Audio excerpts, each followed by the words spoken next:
সরগরম সন্দেশখালী। রাজ্যপাল, পুলিশ কর্তা থেকে জাতীয় মহিলা কমিশনের প্রতিনিধি দল, সবারই গন্তব্য এই সন্দেশখালী। সবাই গ্রামে ঘুরলেন, কিন্তু টোটোয় চেপে, কারণ সন্দেশখালীর গ্রামে গাড়ি ঢোকে না। এই ছবি বদলাতেই এবার উদ্যোগী রাজ্য সরকার।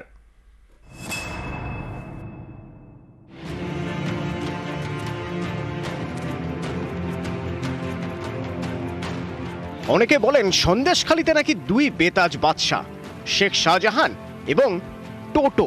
সন্দেশখালীর গ্রামে টোটো ছাড়া গতি নেই। সে আপনি যত বড়ই ভিআইপি হন, ভরসা শুধুই টোটো। সম্প্রতি সন্দেশখালী যান রাজ্যপাল, তাকেও টোটোয় চড়তে হয়েছে। রাজ্য পুলিশের শীর্ষ কর্তা, তাঁরাও টোটোতে। গ্রামবাসীদের অভিযোগ শুনে সন্দেশখালী যায় জাতীয় মহিলা কমিশনের প্রতিনিধি দল। তারাও গাড়িতে করে ধামাখালি, সেখান থেকে নদী পেরিয়ে সন্দেশখালী, তারপর গ্রামে ঘুরেছেন টোটোয় চেপে। রাজীব কুমার গেছিল। এখানে টোটো একমাত্র ভরসা, যে বড় বড় গাড়ি তো নেই। যত বড় নেতা মন্ত্রী আসবে টোটো যায়, টোটো করে যেতে হবে। হাজার নিয়ে মাঠটা রহল করে নিয়েছিল, ওই মাঠে নিয়ে গেছিলাম। শিব ভাইরাজে ঘেরে নিয়েছিল, ঘেরে গেছিলাম। পুলিশ গ্রেপ্তার করে নিয়ে যাচ্ছে, তখনও পুলিশের ভরসা সেই টোটো।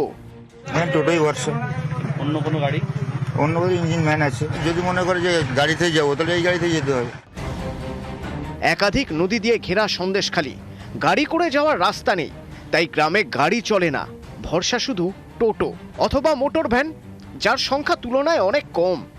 ফলে আপনি হতে পারেন বড় মন্ত্রী, হতে পারেন রাজ্যের মন্ত্রী, হতে পারেন বিরোধী দলনেতা, পুলিশের শীর্ষ কর্তা, কিন্তু আপনাকে টোটো চড়েই আপনাকে বিভিন্ন এলাকায় যেতে হবে।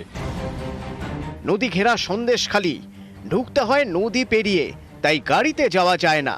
এই ছবি বদলাতে চাইছে রাজ্য সরকার। পরিবহন দপ্তর চালু করছে বার্জ। ধামাখালী থেকে বার্জে করে নদী পেরিয়ে সন্দেশখালী। বার্জ চালু হলে গাড়ি চেপেই যাওয়া যাবে সন্দেশখালী। গাড়ি চলাচলের জন্য গ্রামের রাস্তা তৈরির উদ্যোগ নিচ্ছে রাজ্য সরকার। কয়েকদিন আগেই সন্দেশখালীর বেড় মজুরে কাঠের ব্রিজ ভেঙে পড়ে, সেটাও আবার বিডিওর সামনে। সেখানে আপাতত বাঁশের সাঁকো তৈরি করা হচ্ছে, পরে পাকা ব্রিজ তৈরি করা হবে বলে আশ্বাস দিয়েছেন বিডিও। টেম্পোরারি আমরা একটা করে দিচ্ছি, আর ওখানের যে গ্রামের যে ডিমান্ড, যে ওখানে একটা পাকা সেতু করতে হবে, সেটা ডিএম স্যার অ্যাপ্রুভাল করে দিয়েছেন, এবং সেটার জেলা পরিষদ ডিপিআর তৈরি করে ওটা কাজ শুরু করবে।